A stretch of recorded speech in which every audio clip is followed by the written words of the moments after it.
Now, Deuteronomy 7:25. The carved images of their gods you shall burn with fire. You shall not covet the silver or the gold that is on them, or take it for yourselves, lest you be ensnared by it, for it is an abomination to the Lord your God. And you shall not bring an abominable thing into your house and become devoted to destruction like it. You shall utterly detest and abhor it, for it is devoted to no other than destruction. Now, you truly need to understand this and the significance behind it. Yahweh our Father is telling us that if we bring sinful things into our houses and in our bodies and lives, that they will become as a cancer or as asbestos and destroy us over time till we are consumed by it and far away from the Lord. If you are a lustful person, understand that if you are addicted to pornography and you don't control it and seek help and instead purchase a new computer or laptop or phone to encourage your sinful ways and to give into them rather than seeking help from our Messiah Yeshua, over time, you will start giving more time into the sin and less time devoted in a relationship with Yahweh and our Messiah Yeshua, which will lead to other demons of sin entering into you. And thus, you would not be keeping the Lord's covenant, which will in fact destroy you. And if you are addicted to committing adultery, keep away from apps like Tinder and stop going out with friends and seek edifying communities and like-minded messianic followers to spend time with. People who will edify you in a relationship with the Lord. Now, if you are addicted to gambling, give your spouse control over the finances and pray to Yahweh to guide and help you. Now in Deuteronomy chapter 8 verse 18, you shall remember the Lord your God, for it is he who gives you power to get wealth, that he may confirm his covenant that he swore to your fathers as it is this day. And if you forget the Lord your God and go after other gods and serve them and worship them, I solemnly warn you today that you shall surely perish. Like the nations that the Lord makes to perish before you, so shall you perish, because you would not obey the voice of the Lord your God. Now, we hold to ourselves and say that we have what we have gained because we were the ones that earned it and deserve it. But we will soon find out what Yahweh has to say about it. We feel, as most Christians, traditional Christians do, that they are doing right and will surely enter into the heavenly kingdom. But remember, Yahweh tells us tomorrow is not promised, and nowhere is it said that we're guaranteed access to his heavenly kingdom, but on the contrary. But are you truly doing as Yahweh asked? Are you keeping his holy feast days and taking the narrow road rather than the wide road? And are you keeping his new moon feast and his Sabbath? And are you following his laws and commandments as our Messiah Yeshua did? Or are you keeping your own laws and versions of his commandments and keeping and observing man-made holidays and traditions? Are you acting as Yeshua did and treating others fairly and loving your neighbor as yourself? Are you praying to Yahweh and Yeshua and having a daily relationship with them?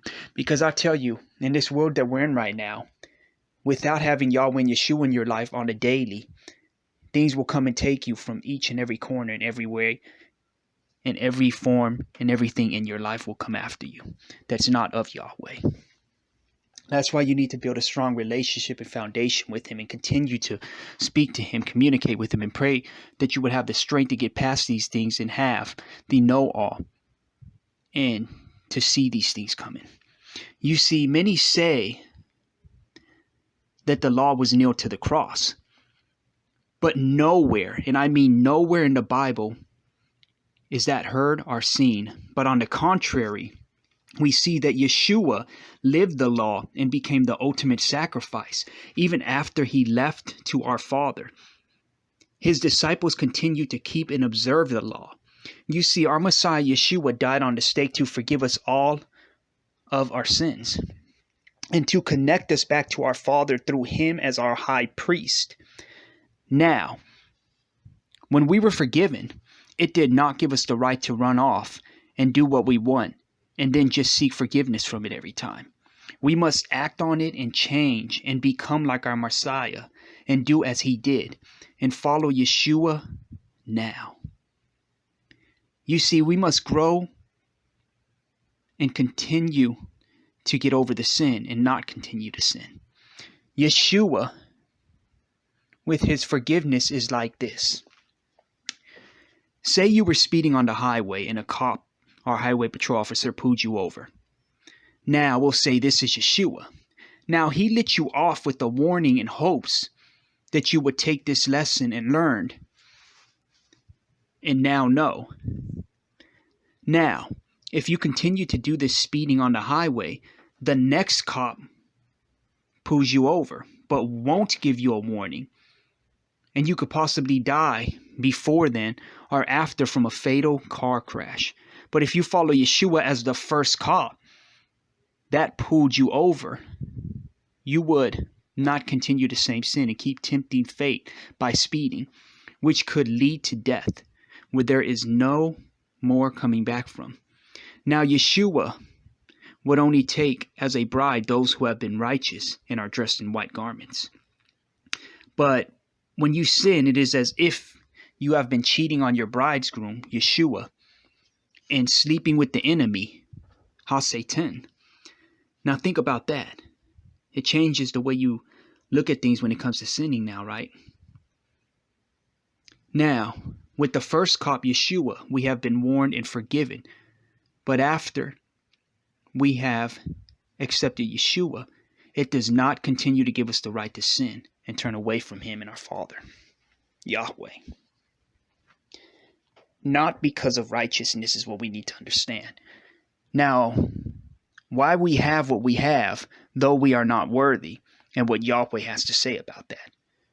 In Deuteronomy chapter 9, verse 1, Hear, O Israel, you are to cross over the Jordan today, to go and to dispossess the nations greater and mightier than you, cities great and fortified up to heaven, a people great and tall, the sons of the Anakim, whom you know and of whom you have heard it said, who can stand before the sons of Anak?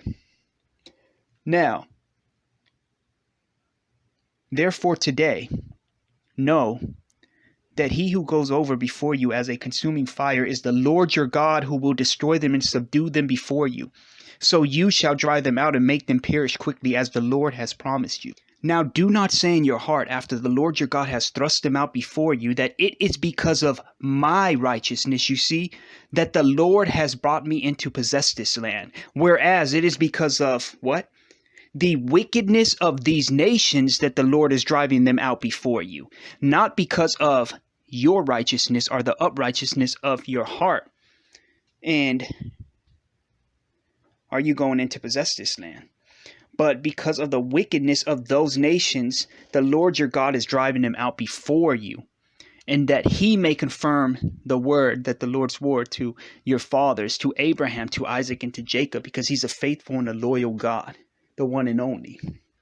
So you see right here, he's saying that it's not because of, people don't have these things that they have today because they're worthy of it or they deserve it. Everybody's making a choice right now. You're going to have your riches here on earth, or you're going to have your riches in his heavenly kingdom with him. That's our decision to make in this world right now, because we all have free will. Now it's time to circumcise your heart.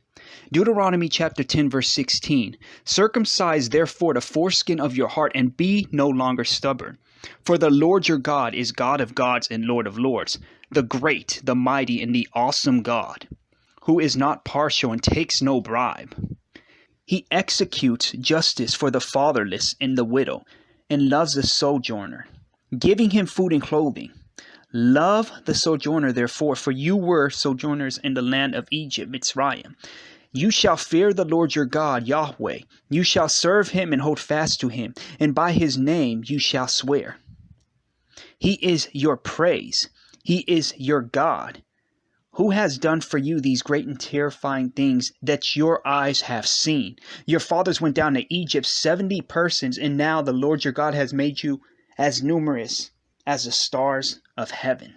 Love the Lord with all your heart and soul. Deuteronomy 11:13. And if you will indeed obey my commandments that I command you today, the Lord your God, and to serve him with all of your heart and with all of your soul, he will give the rain for the land in its season, the early rain and the later rain, that you may gather in the grain in your wine and your oil.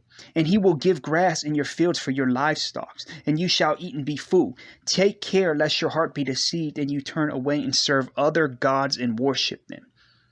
Then the anger of the Lord will be kindled against you, and he will shut up the heavens so that there will be no rain, and the land will yield no fruit, and you will perish quickly off the good land that the Lord is giving you. Now it's time for you to seek to pursue righteousness, as Isaiah 51 tells us. Listen to me, you who pursue righteousness. You who seek the Lord, look to the rock from which you were hewn, and to the quarry from which you were dug. Look to Abraham your father, and to Sarah who bore you. For he was but one when I called him, that I might bless him and multiply him. For the Lord comforts Zion. He comforts all her waste places, and makes her wilderness like Eden, her desert like the garden of the Lord. Joy and gladness will be found in her, thanksgiving and the voice of song.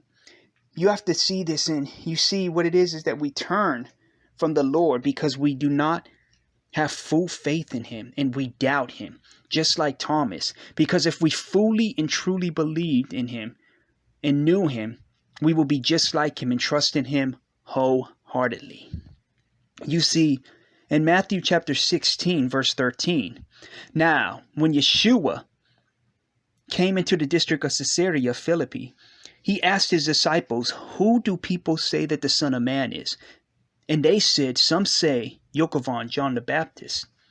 Others say Elijah, and others Jeremiah, are one of the prophets. Now he said to them, but who do you say that I am? Simon Peter replied, you are the Christ, the Son of the living God, Yahweh. And Yeshua answered him, Baruch, blessed are you, Shimon bar Jonah. For flesh and blood have not revealed this to you, but my Father who is in heaven. And I tell you, you are Peter. On this rock I will build my church, and the gates of hell shall not prevail against it. I will give you the keys of the kingdom of Shamayim, heaven. And whatever you bind on earth shall be bound in heaven, and whatever you loose on earth shall be loosed in heaven. Then he strictly charged the disciples to tell no one that he was the Christ. You see, when you follow Yeshua, you are saying, in essence, that he is Lord. But when you don't, we are in essence saying that he was just a man or a prophet, just as the Muslims do. So I ask you today, will you continue to keep traditional pagan Christian ways, or would you follow the true way of the Messiah as a messianic Christian or messianic Jew? May the Lord bless you and keep you. May the Lord cause his face to shine upon you and be gracious to you. May the Lord lift up his countenance upon you and give you shalom.